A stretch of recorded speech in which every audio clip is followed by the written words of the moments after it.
Super excited to be back talking sports on the weekend show. I remain Monday Thomas. Please, a sponge to be taking you around the world of sports. Before we head into the conversation, let's quickly have a review of what we saw in the ever exciting world of sports, and as well as football, basketball, and also we get to talk about the presidency. On Sunday, we started the week by celebrating the three Lionesses of England after a comeback in the final and to beat Spain, the world champions, in penalties, to see England now winning the European Championship back-to-back. On Monday, here you have it on the screen, an incredible comeback by the Super Falcons of Nigeria to beat Morocco, and they were celebrated by the presidency. On Tuesday, Granit Xhaka returns to the Premier League after 2 years in Germany. He's going to be playing for the Black Cats of Sunderland. Then on Wednesday, here you have it on the screen, Adam Silver, the NBA commissioner. Let's stick on Wednesday, please.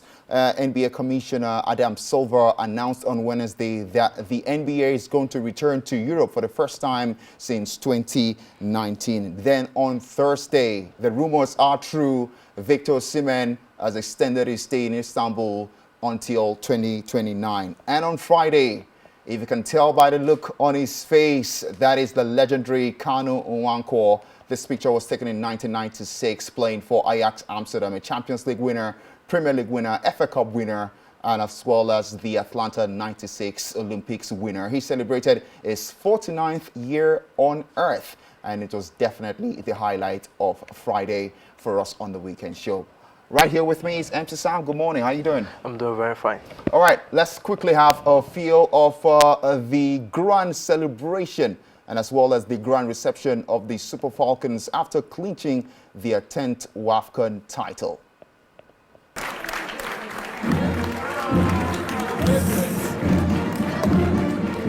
Of the Federal Executive Council and other heads of government agencies here present.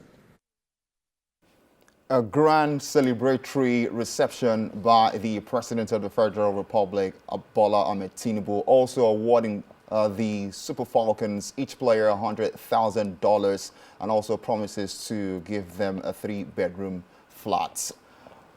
MC Sam, I mean, it was the talk of the week as far as sports is concerned in this country, what the president did to the ladies. Do you think it's well-deserved?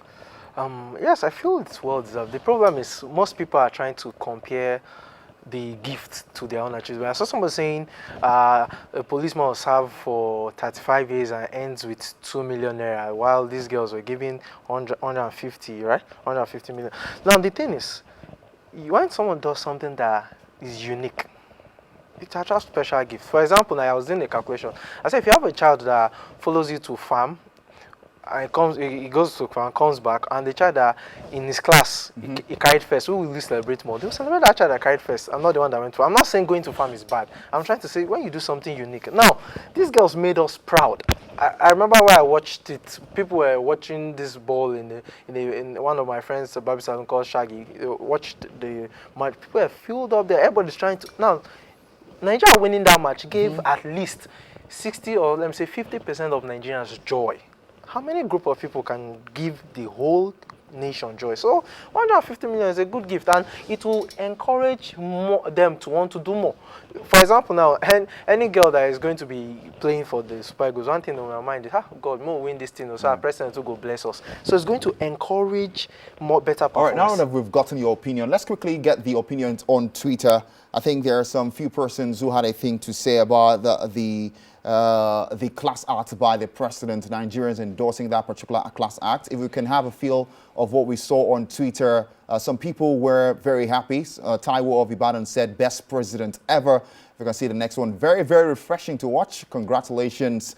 This is just a motivation that the next one is coming on. Just like he said, to motivate the girls to do better. Super Falcons, well deserved. Now let's get to move ahead. Still talking about African football. The CHAN 2024 kicks off today, the 8th edition of the home base tournament that features home base teams in Africa. They will be in action today. 19 teams, and as well as, of course, Nigeria will be in action. That is going to be hosted in Tanzania, also in Kenya and in Uganda. This is the first time ever in the competition's history that we are having 3 countries host the CHAN, which is in its 8th edition. All right, I think our producer is very fast today. We need to talk Victor Osimhen before we get to wrap up the show. Victor Osimhen finally opts to stay in Istanbul. I mean, we knew that it was very inevitable, but it was announced on, I think, Thursday. What do you say about that? To be honest, as an Arsenal fan, I was pinned because I really wanted Arsenal to sign him, and him going to Istanbul, I feel that's the place he'll still progress. But to be honest, deep down, I was not happy that Arsenal couldn't get him. That was one. Anytime I'm seeing that announcement, that celebration, I'm just like, why didn't Arsenal sign? To me, that's the best 9 in the world right now. All right. Also, Chelsea fans also wanted him, and as well as Manchester United fans. Victor Ademola is also in the news as Atlanta rejects $45 million offer from Inter Milan. Quite unfortunate that that's all we've got time for on the weekend show. Thank you so much for being a part of the show. I remain Monday Thomas, and see you later for something greater.